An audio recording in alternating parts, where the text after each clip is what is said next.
ప్రేక్షకులందరికీ నమస్కారం.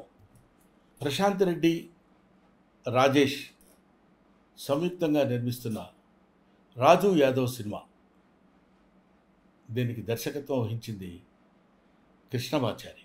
ప్రధాన పాత్రలో అంటే హీరోగా యాక్ట్ చేస్తున్నటువంటి క్యారెక్టర్ రాజు యాదవ్ గెటప్ సీను మీ అందరికేంటి, తెలుగు వాళ్ళందరికీ ఒక మాటలో చెప్పాలంటే ఇరు రాష్ట్రాల్లో ఉన్న వాళ్ళే కాకుండా ప్రపంచంలో ఉన్న తెలుగు వాళ్ళందరికీ సుపరిచితమైన వ్యక్తి. అతను ఈ సినిమాలో కథానాయకుడిగా యాక్ట్ చేస్తున్నాడు. అంకిత అనే అమ్మాయి హీరోయిన్గా యాక్ట్ చేస్తుంది. ముఖ్యంగా ఈ సినిమాలో ఒక ఇంట్రెస్టింగ్ ఎలిమెంట్ ఉంది కాబట్టి నేను చెప్తున్నా. అదేంటంటే నవ్వుతూనే ఉంటుంది ఫేస్ అంతా.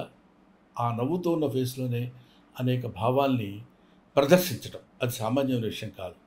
అసలు ఈ థాట్ డైరెక్టర్ కృష్ణమాచారికి రావడమే చాలా గొప్ప విషయం.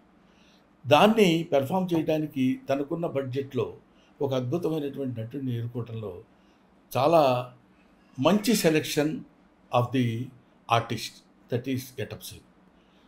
ఈ గెటప్ సీను అనేది రేపొద్దున గెటప్ సీన్ అనే పేరు పోయి ఆర్టిస్ట్ సీను అనే పేరు వస్తుందని నా అభిప్రాయం.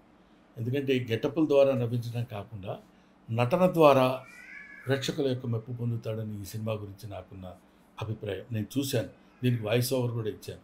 ఒక అద్భుతమైన సినిమా ఇది. ఈ సినిమాని అందరూ చూసి మంచి మనసుతో ఆశీర్వదించండి. ఈ సినిమా సక్సెస్ చేయండి. చేస్తే ఇంకా మంచి సినిమాలు వస్తాయి, ఇంకా మంచి మంచి నటులు పుడతారు, ప్రోత్సహింపబడతారు. This is my special request about Raju Yadav సినిమా. సరే, ఈ సినిమా గురించి సేపు చెప్పావు, బాగానే ఉంది. ఎప్పుడు రిలీజ్ అనే కొంచెం ఉత్కంఠ మీలో ఉండొచ్చు. రేపే అంటే మే 24 ఆల్ థియేటర్స్లో రిలీజ్ అవుతుంది. మీరు చూడండి. అందమైనటువంటి, ఆనందకరమైనటువంటి, అద్భుతమైన సినిమా రాజు యాదవ్.